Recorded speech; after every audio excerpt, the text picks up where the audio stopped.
15% du succès professionnel est dû à votre savoir-faire, à ce qu'on va vous inculquer à l'école. Voilà, durant vos formations, vous allez apprendre des connaissances et c'est 15% de la réussite. Le reste, donc le 85% restant, c'est votre savoir-être. Et dans le savoir-être, il y a les compétences sociales. Et quand je parle de compétences sociales, je pense tout de suite à la bonne première impression. Parce que je ne sais pas si vous avez déjà connu ça, mais lorsqu'on fait une mauvaise première impression, typiquement dans le cadre du travail, c'est très difficile de rattraper cette première impression.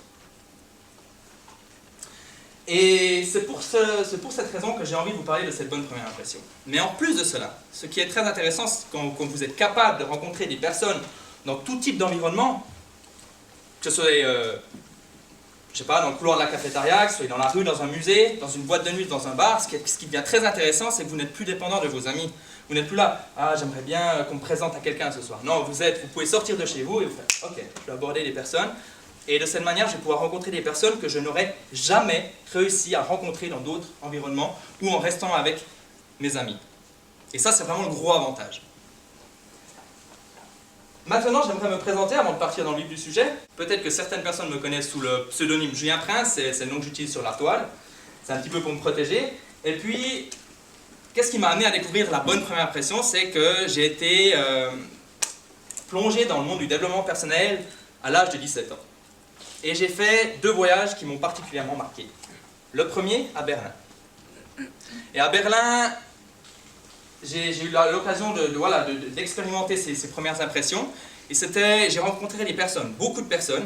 Et plutôt que de rester avec les gens de ma classe, parce que j'étais allé dans un but d'apprendre la langue, l'allemand, plutôt que de rester là, je me suis dit, ok, maintenant, tu vas sortir de ta zone de confort, tu vas aller aborder des personnes. Alors au début, comme tous les jeunes, je suis allé en boîte de nuit, dans les bars, et j'ai vite compris qu'il y avait beaucoup de concurrence. Alors je me suis dit, ok, pourquoi pas essayer des environnements où on ne m'attend pas? Pourquoi pas essayer la rue, par exemple? Rencontrer une personne dans la rue. Et finalement, je suis revenu de Berlin avec des compétences particulières, et ça m'a donné envie de repartir. Je suis parti à Londres, 3 mois, où j'ai abordé 15 personnes tous les jours, excepté le dimanche, le jour de repos. Et de cette manière, j'ai vraiment développé certaines capacités qui m'aident actuellement, autant lors d'un entretien d'embauche, autant dans un cercle d'amis, donc en soirée, ou autant dans la rue, lorsque je fais par exemple des ateliers pratiques avec des élèves qui viennent avec moi. Et puis à côté de ça, donc je suis revenu dans une entreprise d'assainissement, je travaille à 100%, et puis je suis un petit peu le coordinateur, je m'occupe de tout ce qui est gestion des fournisseurs, gestion des commandes, gestion des architectes, gestion des hommes surtout, puis c'est ça ma passion, c'est conduire des gens. J'ai découvert cette passion lorsque j'ai fait officier dans les troupes du sauvetage, puis actuellement j'ai envie d'un petit peu accréditer, donner de la valeur à ce savoir, ce background, et je suis en train de poursuivre une formation dans le brevet fédéral pour obtenir justement un brevet en tant que spécialiste de la conduite. À côté de ça, je fais du tango argentin, j'aime bien cuisiner, puis évidemment lire, écrire. D'ailleurs j'ai un blog, artdupremiercontact.ch, où je donne des conseils pour faire une bonne première impression et où des gens peuvent me rejoindre et participer à des ateliers pratiques, comme certaines personnes ici l'ont déjà fait. Et maintenant, on va directement partir dans cette conférence. Juste avant, un point très important, je ne suis pas le meilleur. Je ne suis pas le meilleur. Il y a des gens qui sont bien meilleurs que moi, qui sont capables de faire une bonne première impression de façon beaucoup plus efficace que moi. Mais ce que j'aimerais vous dire, c'est que je pense que j'ai un certain savoir, j'ai une certaine expérience que j'aimerais vous transmettre. Et je ne suis pas ici pour vous convaincre. Vous avez le droit de ne pas être d'accord avec ce que je vais vous donner. J'aimerais juste vous dire que vous êtes totalement libre. Libre de choisir si vous voulez me croire ou pas. Voilà, c'est parti. Alors, première partie, on va parler du fond. Donc ça se divise en 3 parties. Première partie, je vais vous expliquer pourquoi une première impression est si efficace. Pourquoi une première impression est si tenace. Pourquoi vous n'arrivez pas à effacer facilement une première impression. Je vous expliquerai également la peur qui va vous empêcher d'aller rencontrer, de partir à la rencontre des personnes.